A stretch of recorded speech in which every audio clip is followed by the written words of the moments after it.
तर 1600 मीटरचा प्रॉब्लेम आहे ना तुम्हाला, म्हणून तर तुम्ही ह्या व्हिडिओपर्यंत आलेले आहेत. तर बरेच लोकं म्हणतात 1600 मीटर रनिंग करायची कशी? 2 प्रकारच्या भरत्यांना सरासरी मुलं माझ्याकडं येतात शिकायला. मैदानी आणि मैदानी शिकण्यासाठी असं आपण पकडू या ठिकाणी. तर दोन्ही अर्थात विषय शिकवतो मी. एक आर्मीसाठी येतात आणि दुसरी पोलिससाठी येतात. आता पोलिससाठी तर काही प्रॉब्लेम नाही आहे, की त्यांना आधी ग्राउंडला तारखा येतात. ते ग्राउंडला उतरतात आणि त्यांची मग रनिंग होते आणि त्यांना 5:10च्या आतमध्ये 5:10 ते 5:30 असेच त्यांना स्टेप्स पडलेले आहेत. आता आर्मीला पण तसं काही प्रॉब्लेम राहिलेला नाहीये. आता पूर्वी आधी ग्राउंड व्हायचं आणि त्यावेळी पहिला ग्रुप, दुसरा ग्रुप, तिसरा ग्रुप पकडायचे. आता काही नाही, आधी लेखी होते आणि त्यांना बोलवतात आणि त्यांना पण आता 5:10च्या आत 5:10 ते 5:30, 5:30 ते 5:50 असे 3 ग्रुपमध्ये त्यांचं डिव्हायडेशन करून त्यांना मार्क दिले जातात. बरं, आता तो मुद्दा वेगळा आहे. आपल्याला आज समजून घ्यायचं आहे की 1600 मीटर रनिंग करायची कशी? 1600 मीटर रनिंगमध्ये आपला स्टॅमिना का लवकर संपतो? बऱ्याच वेळा मी पाहतो बरेच मुलं पहिल्या दिवशी ॲडमिशन घेतात. कुठेतरी त्यांनी शाळेत वगैरे किंवा घरी पण वैयक्तिक प्रॅक्टिस केलेल्या असतात आणि ते म्हणतात, "सर आमची प्रॅक्टिस झालेली आहे, आता बघा आम्ही कसं पळतो." आणि पहिल्या दिवशी ते एकदम जोरात सुटतात. पहिले 2 राउंड एकदम जोरात पळतात आणि तिसऱ्या राउंडला थांबून घेतात. प्रॉब्लेम कोणाकोणाला येतो अशा रनिंगचा? 1600 मीटर रनिंगचा प्रॉब्लेम आधी कोणाकोणाला येतो? ज्याला अनुभव कमी असतो, ज्याच्याकडे स्टॅमिना कमी असतो. मी स्टॅमिनाविषयी पण थोड्या वेळात बोलणार आहे. अनुभव कमी, स्टॅमिना कमी अशा मुलांना सरासरी 1600 मीटर पळताना अडचण येऊ येऊ शकते. तर आपण थोडक्यात समजून घेऊ 1600 मीटर पळायचं कसं?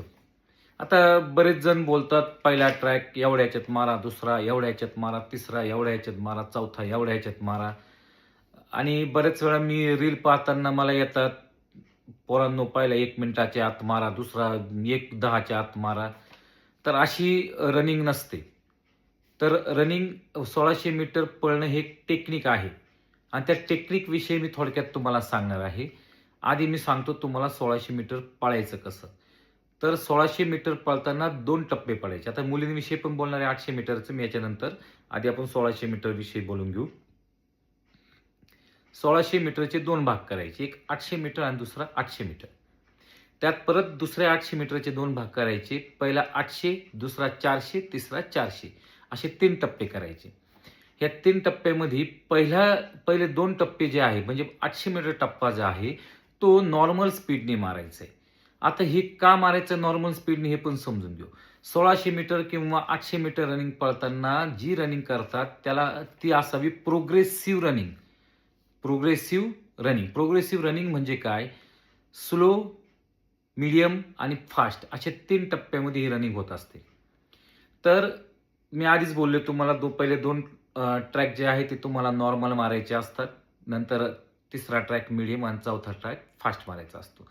आता कोणी म्हणेल मी उद्या प्रयत्न केला आणि सर मला काही जमलं नाही, तर तसं नसतं ते. कोणत्याही पोलीस भरतीच्या ग्राउंडला तुम्हाला जर 40 प्लस मार्क पाडायचे असतील, तर तुमच्या भरतीच्या आधी 6 महिने ते 1 वर्ष आधी तुम्हाला तयारीला लागावं लागतं. आणि नुसतं तयारीला लागून उपयोग नसतो, तर त्यात कंटिन्युइटी शेवटपर्यंत ठेवावी लागते, अगदी भरतीच्या तारखेपर्यंत. तेव्हाच तुम्हाला ते ग्राउंडचे मार्क 40 प्लस पडतात. नाहीतर भरतीच्या आधी माझ्याकडे आता 2 महिने आधी ॲडमिशन घ्यायचंय, 3 महिन्याचं ॲडमिशनमध्ये मला भरती करून दाखवा. 3 महिन्यामध्ये हा जो गोळा जो आहे, हा शिकायला कमीत कमी 6 महिने लागतात. तुमची 1600 मीटर स्टॅमिना तयार होण्यासाठी कमीत कमी 6 महिने लागतात, किमान 6 महिने. आता ज्याच्या त्याच्या बॉडी टाईपवर असतं. काहींचा ऑलरेडी खूप स्टॅमिना असतो. त्यांना काय 2 महिन्यातही ते 1600 आउट ऑफ द्यायला काही पहिल्या आठवड्यात ते द्यायला लागतात. तो भाग वेगळा आहे. प्रत्येकाचं शरीर वेगळं आहे. प्रत्येकाचं स्टॅमिना वेगळा आहे. त्यात मला लगेच पडायचं नाही. त्यावर आपण वेगळं लेक्चर घेऊ. आता जेव्हा आपण 1600 मीटर रनिंग करायला लागतो ना, त्यावेळी त्याचे 2 टप्पे 2 टप्प्यामध्ये करावे. एक टाइप 1 आणि टाइप 2 असे 2 टप्पे असतात. तर ह्याच्यामध्ये आपण मसल फायबरविषयी आधी समजून घेणार आहोत. मसल फायबरविषयी समजून घेणार आहोत. तर जेव्हा आपण 1600 रनिंग सुरू करतो ना, तर त्यावेळी टाइप 1ला म्हणतात स्लो ट्विच मसल फायबर. हे सुरुवातीला वापरले जातात. Slow Twitch muscle fibre. ह्या स्लो ट्विच म्हणजे काय समजून घ्या. आता आधी त्यासाठी मला तुम्हाला शरीर व्यवस्थित समजून सांगावं लागणार आहे आपल्याला. आपल्या शरीरात आपण जे काही खातो, ते या ठिकाणी लिव्हर आहे. ह्या लिव्हरमध्ये जे काही आपण काय खातो, त्यामध्ये मला महत्त्वाचं ॲड करायचं कार्बोहायड्रेट खातो. काय? कार्बोहायड्रेट खातो. कार्बोहायड्रेटचं रूपांतर आपण कशात करतो? ग्लुकोजमध्ये आपलं लिव्हर करत असतं. आणि हे ग्लुकोज आपल्या शरीरामध्ये संपूर्ण शरीरामध्ये पसरतं आणि हे रक्तामार्फत पसरतं आणि हे आपल्या शरीरातल्या प्रत्येक पेशी त्या ग्लुकोजचा वापर करून काय म्हणतात त्यांचं श्वसन करतात म्हणा किंवा त्यांचं चयापचय करत असतात किंवा जे काही पचन करत असतात. त्याच्यामध्ये दुसरा पार्ट आहे, आता हे तर बोललो मी, तर दुसरा पार्ट आहे ह्या जाळींच्या मागं तुमचे फुफ्फुस. या फुफ्फुस काय करतं? आपल्या नाकावाटे हवा घेतं, त्यातून ऑक्सिजन वेगळा करतं आणि रक्तात मिसळतं आणि रक्तावाटे प्रत्येक पेशी. आता पेशीला 2 गोष्टींची गरज पडते. पहिली गोष्ट आहे ऑक्सिजनची आणि दुसरी गोष्ट आहे जे काही ग्लुकोज तयार केलं जातं, हे ग्लुकोजची दुसरी गरज असते. आता ह्या 2 गोष्टी आपल्या शरीरात आपण जे काही कार्बोहायड्रेट म्हणजे काय आता परत थोडक्यात समजून घेतो. आता याचं खूप मोठं लेक्चर होईल, मी थोडक्यात समजून सांगतो. बटाटा, गहू, तांदूळ हे जे आपण नॉर्मली खातो ना, याच्यामध्ये कार्बोहायड्रेट प्रत्येकाने कार्बोहायड्रेट प्रमाण कमी जास्त असतं. तांदळामध्ये जास्त कार्बोहायड्रेट असतं, तर गव्हामध्ये त्या मानाने कमी कार्बोहायड्रेट असतं. तर काही पदार्थ खूप कमी कार्बोहायड्रेटचे असतात. तर हे कार्बोहायड्रेटचं रूपांतरच ग्लुकोजमध्ये होत असतं आणि चांगल्या स्पोर्ट्समनला ह्या कार्बोहायड्रेटची नितांत गरज असते. नुसतं कार्बोहायड्रेट इतरही गोष्टींची लागते. त्यावर मी सेपरेट लेक्चर घेईल. सध्या तरी कार्बोहायड्रेटकडे लक्ष केंद्रित करा. आपल्या ह्या लेक्चरकडे लक्ष केंद्रित करा. आता पहिल्या टाइप 1 मध्ये कोणते आले? Slow Twitch muscle fibre. जेव्हा तुम्ही पहिले 2 राउंड मारता ना, त्यावेळी तुमचे स्लो ट्विच मसल फायबर वापरले जातात. आणि याच्यामधून हे जे शरीरामधलं जे ग्लुकोज आहे, आता सुरुवातीला 2 ट्रॅकला काय वापरलं जातं? ग्लुकोज आणि फॅट्स. काय वापरलं जातं? Glucose slow Twitch muscle fibre जे आहे, ग्लुकोज आणि फॅटचा वापर करतात. आणि अशा पद्धतीने आता स्टॅमिना म्हणजे नुसतं लय लाँग रूट मारणं म्हणजे स्टॅमिना नाही आहे. तर हे जे खाणं आहे ना, याला पण खूप महत्त्व आहे. कार्बोहायड्रेट कोणते घेता आणि कसे घेतात याला पण खूप महत्त्व आहे. त्याचं मी स्पेशल लेक्चर केलं. आता इथून पुढे माझे लेक्चर कंटिन्यू राहणार आहे. कुठं ना कुठं ते लेक्चर येऊनच जाईल. आता सुरुवातीचे 2 राउंड आपण ग्लुकोज आणि फॅट्स ह्या 2 गोष्टी वापरत असतो.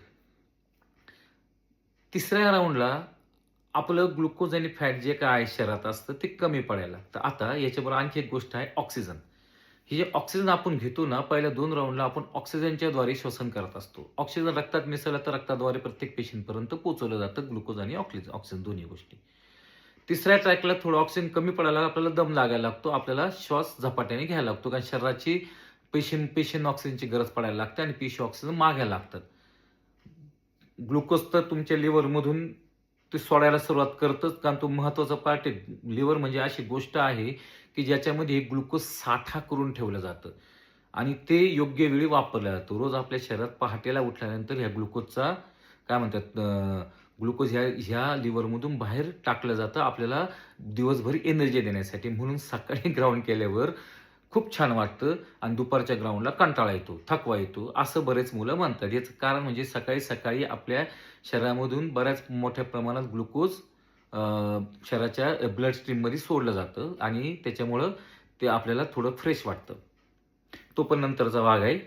सेपरेट लेक्चर आहे. खूप मोठं लेक्चर होईल. जवळ-जवळ मी बोलायला सुद्धा 4-5 तास संपणारच ते या विषयावर.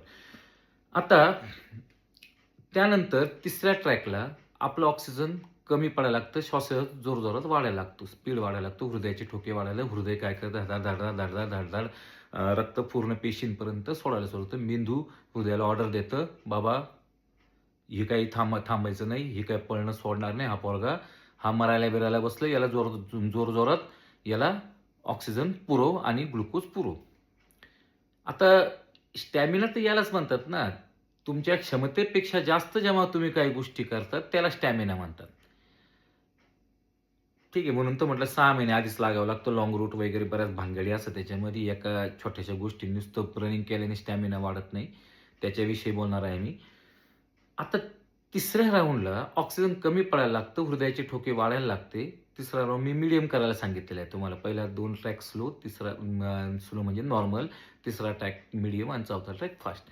आणि चौथ्या ट्रॅकला मात्र मुलाला पूर्ण थकवा आलेला असतो.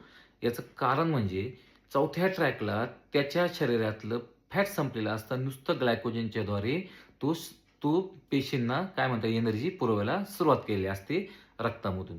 त्याचबरोबर ऑक्सिजनची मागणी शरीरामध्ये खूप मोठ्या प्रमाणात वाढलेली असते. तेवढा पुरवठा आपलं फुफ्फुसातून ऑक्सिजनचा पुरवठा रक्तामध्ये आणि रक्तामधून पेशींना केला जात नाही. आणि ह्या कारणामुळं काय होतं, चौथ्या ट्रॅकला जबरदस्त दम लागतो आणि ह्या स्टेजला म्हणतात विनॉक्सी श्वसनाद्वारे केलं जाणारं श्वसन. आणि दुसरं टेक्निकल भाषेत, ही जरा सोप्या भाषेत माझ्या विद्यार्थ्यांना समजून सांगण्यासाठीच्या भाषेत सांगत असतो मी वर्गात लेक्चरला. टाइप 2 श्वसन म्हणतो आपण याला. टाइप 2 काय म्हणतात टाइप 2 मसल वापरणं म्हणू शकतो आपण त्याला, किंवा fast Twitch muscle fibre, fast Twitch. आणि ह्या स्टेजला तुमच्या शरीरातलं फक्त ग्लुकोज वापरलं जातं. ऑक्सिजनचा पुरवठाही खूप कमी झालेला असतो. त्यामुळं शरीरातल्या पेशी ऑक्सिजन विरहित श्वसन करायला लागतात आणि हे ऑक्सिजन विरहित श्वसन करायला लागतं. ऑक्सिजनचा पुरवठा पाहिजे तेवढा पूर्ण केला जात नाही. त्यामुळे बरेच प्रशिक्षक तुम्हाला सांगतात, नाकावाटे तोंडावाटे श्वास घ्या, नाकावाटे सोडा. आता ही खूप अवघड गोष्ट आहे. म्हणजे मी स्पोर्ट्समन आहे. मला तर कधी काय जमलं नाही ते. ठीक आहे. पण हे सोप्या भाषेत तुम्हाला सांगतो, जेवढं पोलीस भरतीला गरजेचं आहे. असे काही इव्हेंट नाही जमत तर करू नका. काय बिशुद्ध पडायचं एखादं बरेच पोरं हे उद्योग करायला जातात. YouTubeला पाहतात, इकडं पाहतात, तिकडं पाहतात आणि तोंडाद्वारे श्वास घ्या, नाकाद्वारे श्वास असा प्रयोग करायला जातात, बिशुद्ध पडतात. त्यांना ते काय तंत्र जमत नाही. मुळातच नाक श्वास हा अशी गोष्ट आहे की शरीरावर बेतू शकते आणि माणूस त्याच्यामध्ये घाबरतं. त्यामुळे नसेल जमत तर ठीक आहे, काही गोष्ट नाही. मी तर माझ्या मुलांना सरळ सांगतो, शेवटचे तोंड उघडा आणि तोंडाने श्वास घ्या. जास्त तोंड आणि नाकाद्वारे एकाच वेळी श्वास घ्यायचा असेल श्वास घ्या, असं मी सांगत असतो त्यांना. तुम्ही बऱ्याच माझ्या व्हिडिओ ऐकलं तर तोंडातून हवा घे, तोंडातून हवा घे, तोंडातून नाकातून हवा घे, असं ओरडत असतो. आता टाइप 2. आता या ठिकाणी फक्त ग्लुकोजद्वारे तुमच्या शरीरामध्ये श्वसन व्हायला लागतो आणि ह्या कारणामुळं काय होतं, तुम्हाला थकवा जाणवायला लागतो आणि तुमचा स्पीड म्हणजे तुमचं संपूर्ण रनिंग चौथ्या ट्रॅकला ही विनॉक्सी श्वसनद्वारे होत असते मुलींच्या बाबतीत शेवटच्या 200 मीटरला. आणि म्हणून रनिंग करताना नेहमी 2 ट्रॅक नॉर्मल, तिसरा ट्रॅक मीडियम आणि चौथा ट्रॅक स्पीडमध्ये. त्याचं मी सांगतो तुम्हाला थोडक्यात. 4:45 ते 5:10च्या आत टायमिंग द्यायचा असेल तर पहिला ट्रॅक कितीमध्ये घ्यायचा आहे, तुमच्या क्षमतेनुसार करा. उगाच मी म्हटलं म्हणून तसं केलंच पाहिजे. त्यासाठी तुमचे 1 वर्षाचा किमान स्टॅमिना पाहिजे, किमान 6 महिन्याचा तरी पाहिजे. 21 ते 1:25 मध्ये पहिला ट्रॅक झाला पाहिजे. दुसरा ट्रॅक थोडासा फास्ट म्हणजे 1:15 ते 21. 21 मध्ये दोन्ही ट्रॅक केले तरी काही हरकत नाहीये. म्हणजे 2:40 मध्ये पूर्ण होऊन जातील. तिसरा ट्रॅक 1:10 ते 1:15, थोडा स्पीड वाढवायचा आहे तिसऱ्या ट्रॅकला, कारण तुमच्या शरीराचं आता स्लो ट्विच मसल फायबर वापरायला सुरुवात झालेली आहे. Slow Twitch muscle fibre plus fast Twitch muscle fibre दोन्ही एकाच वेळी ॲक्टिव्हेट होऊन जातात. त्यामुळे तिसऱ्या ट्रॅकला थोडा स्पीड वाढवू शकता तुम्ही. आणि चौथ्या ट्रॅकला तुम्हाला सुपर स्पीड घ्यायचं आहे, कारण टाइप 1 मसलमध्ये जे काही स्लो ट्विच मसल फायबर आहे त्याच्या थ्रू ग्लुकोज आणि फॅट्स वापरून घेतल्याचं ग्लुकोजच्याद्वारे जातं श्वसन चालू झालेलं असतं. त्यामुळे चौथा ट्रॅक फास्ट घ्यायचा असतो. अशा पद्धतीने तुम्ही 4:45 ते 5:10च्या आत तुमच्या स्टॅमिनानुसार राउंड मारू शकतात. अर्थात मी परत सांगतो, एवढं सोपं नाही. त्यासाठी तुम्हाला किमान 6 महिने बऱ्याच गोष्टी कराव्या लागतात. त्यावर मी स्पेशल लेक्चर घेईन. त्याच्यामध्ये थोडक्यात सांगतो, लाँग रूट, ट्रेकिंग, डोंगर चढणं, त्याचबरोबर स्टॅमिना टेस्ट असतात.